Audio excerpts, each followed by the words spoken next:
Hi ನಮಸ್ತೆ friends, welcome to Kolar kitchen. ಬನ್ನಿ friends, ಇವತ್ತಿನ ವಿಡಿಯೋದಲ್ಲಿ ತುಂಬ ಟೇಸ್ಟಿಯಾಗಿ ಬೆಳಗಿನ ತಿಂಡಿಗೆ ಸರಿ ಹೊಂದುವಂತಹ ನಿಂಬೆಹಣ್ಣಿನ ಚಿತ್ರಾನ್ನ ಯಾವ ಥರ ಮಾಡೋದು ಅಂತ ತಿಳಿಸ್ಕೊಡ್ತೀನಿ.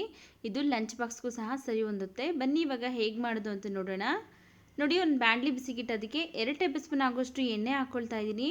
ಎಣ್ಣೆ ಬಿಸಿ ಆದ ನಂತರ ಒಂದು 3 ಟೇಬಲ್ ಸ್ಪೂನ್ ಆಗೋಷ್ಟು ಕಡಲೆ ಬೀಜ ಹಾಕ್ಕೊಳ್ತಾ ಇದ್ದೀನಿ. ಕಡಲೆ ಬೀಜನ ಈಗ ಲೈಟಾಗಿ ಕಲರ್ ಚೇಂಜ್ ಆಗಬೇಕು, ಆ ರೀತಿಯಾಗಿ ಫ್ರೈ ಮಾಡ್ಕೊಳ್ಬೇಕು. ನೋಡಿ, ಕಡಲೆ ಬೀಜ ಎಲ್ಲ ಇಷ್ಟು ಫ್ರೈ ಆದ ನಂತರ ಈ ಕಡಲೆ ಬೀಜನೆಲ್ಲ ಒಂದು ಬಟ್ಲಿಗೆ ತೆಗೆದಿಟ್ಕೊಳ್ತಾ ಇದ್ದೀನಿ. ನೋಡಿ, ಕಡಲೆ ಬೀಜ ಎಲ್ಲ ತೆಗೆದುಕೊಂಡಾಗಿದೆ. ಈಗ ಅರ್ಧ ಸ್ಪೂನ್ ಜೀರಿಗೆ, ಅರ್ಧ ಸ್ಪೂನ್ ಸಾಸಿವೆ ಹಾಕ್ಕೊಳ್ತಾ ಇದ್ದೀನಿ. ಸಾಸಿವೆ ಜೀರಿಗೆ ಎಲ್ಲ ಸ್ವಲ್ಪ ಫ್ರೈ ಮಾಡ್ಕೊಳ್ಳೋಣ. ನಂತರ ಇದಕ್ಕೆ 1 ಟೇಬಲ್ ಸ್ಪೂನ್ ಆಗುವಷ್ಟು ಕಡಲೆಬೇಳೆ, 1 ಟೇಬಲ್ ಸ್ಪೂನ್ ಆಗುವಷ್ಟು ಉದ್ದಿನಬೇಳೆ ಹಾಕ್ಕೊಂಡು ಲೈಟಾಗಿ ಬ್ರೌನ್ ಕಲರ್ ಬರಬೇಕು, ಅಲ್ಲಿವರೆಗೂ ಫ್ರೈ ಮಾಡ್ಕೊಳ್ತೀನಿ. ನೋಡಿ, ಇಷ್ಟು ಫ್ರೈ ಆದ ನಂತರ ಇದಕ್ಕೆ ಒಂದು ದೊಡ್ಡ ಸೈಜ್ ಈರುಳ್ಳಿನ ಕಟ್ ಮಾಡಿ ಹಾಕ್ಕೊಳ್ತಾ ಇದ್ದೀನಿ. ಹಾಗೆಯೇ ಒಂದು 4 ರಿಂದ 5 ಹಸಿಮೆಣಸಿನಕಾಯಿ ಹಾಕ್ಕೊಳ್ತಾ ಇದ್ದೀನಿ. ನಿಮ್ಮ ಖಾರಕ್ಕೆ ಎಷ್ಟು ಬೇಕೋ ಅಷ್ಟು ನೀವು ನೋಡಿಕೊಂಡು ಹಸಿಮೆಣಸಿನಕಾಯಿನ ಹಾಕ್ಕೊಳ್ಳಿ. ನಂತರ ಇದಕ್ಕೇ ಒಂದು ಸ್ವಲ್ಪ ಹಸಿ ಕರಿಬೇವಿನ ಸೊಪ್ಪು ಹಾಕ್ಕೊಳ್ತಾ ಇದ್ದೀನಿ. ಹಾಕ್ಬಿಟ್ಟು ಎಣ್ಣೆಲೆ ಇವಿಷ್ಟನ್ನು ಚೆನ್ನಾಗಿ ಫ್ರೈ ಮಾಡ್ಕೊಳ್ಬೇಕು. ಇವಾಗ ಇದಕ್ಕೇ ಒಂದು 4 ಒಣಮೆಣಸಿನಕಾಯಿ ಹಾಕ್ಕೊಳ್ತಾ ಇದ್ದೀನಿ. ಈ ನಿಂಬೆಹಣ್ಣಿನ ಚಿತ್ರಾನ್ನ ಈರುಳ್ಳಿ ಹಾಕದೆ ಹಾಗೆ ಮಾಡಿದರೆ ದೇವರ ನೈವೇದ್ಯಕ್ಕೆ ಪ್ರಸಾದವಾಗಿ ಕೊಡ್ಬೋದು.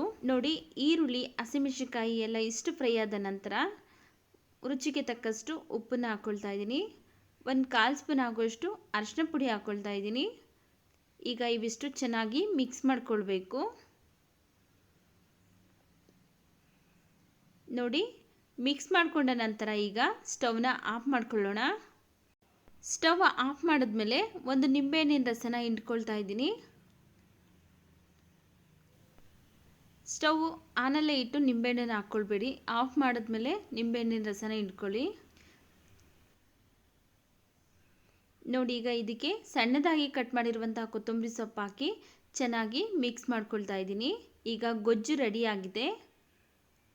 ಇಲ್ಲಿ ನೋಡಿ, ನಾನು ಉದ್ರುದ್ರಾಗಿ ಅನ್ನನ ಮಾಡ್ಕೊಂಡು ಇಟ್ಕೊಂಡಿದ್ದೀನಿ. ಮಾಡ್ಕೊಂಡಿರುವಂಥ ಚಿತ್ರಾನ್ನ ಗೊಜ್ಜನ್ನು ಈಗ ಉದ್ರುದ್ರಾಗಿ ಮಾಡ್ಕೊಂಡಿರುವಂಥ ಅನ್ನಕ್ಕೆ ಮಿಕ್ಸ್ ಮಾಡ್ಕೊಳ್ಬೇಕು.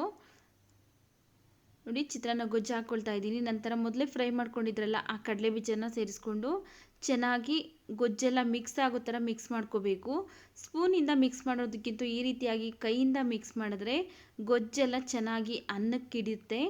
ನಿಮಗೆ ಕೈಯಿಂದ ಮಿಕ್ಸ್ ಮಾಡೋದು ಇಷ್ಟ ಇಲ್ಲ ಅಂದರೆ ಸ್ಪೂನಲ್ಲೇ ಚೆನ್ನಾಗಿ ಮಿಕ್ಸ್ ಮಾಡ್ಕೊಳ್ಳಿ. ನೋಡಿ, ಎಷ್ಟೊಂದು ಕಲರ್ಫುಲ್ಲಾಗಿ ಹಾಗೆಯೇ ಟೇಸ್ಟಿಯಾಗೂ ಇರುತ್ತೆ. ಮಕ್ಕಳಂತೂ ತುಂಬ ಇಷ್ಟಪಡ್ತಾರೆ ನಮ್ಮನೇಲೆಲ್ಲ ಈ ರೀತಿಯಾಗಿ ಮಾಡಿಕೊಟ್ರೆ. ನೋಡಿ, ಈಗ ರುಚಿಯಾದಂತಹ ನಿಂಬೆಹಣ್ಣಿನ ಚಿತ್ರಾನ್ನ ರೆಡಿಯಾಗಿದೆ. ಈ ವಿಡಿಯೋ ಇಷ್ಟ ಆಗಿದರೆ ಪ್ಲೀಸ್ ಲೈಕ್ ಮಾಡಿ, ಹಾಗೆ ಶೇರ್ ಮಾಡಿ, ನಮ್ಮ ಚಾನಲ್ಗೆ ಸಬ್ಸ್ಕ್ರೈಬ್ ಮಾಡಿಕೊಂಡು ಸಪೋರ್ಟ್ ಮಾಡಿ.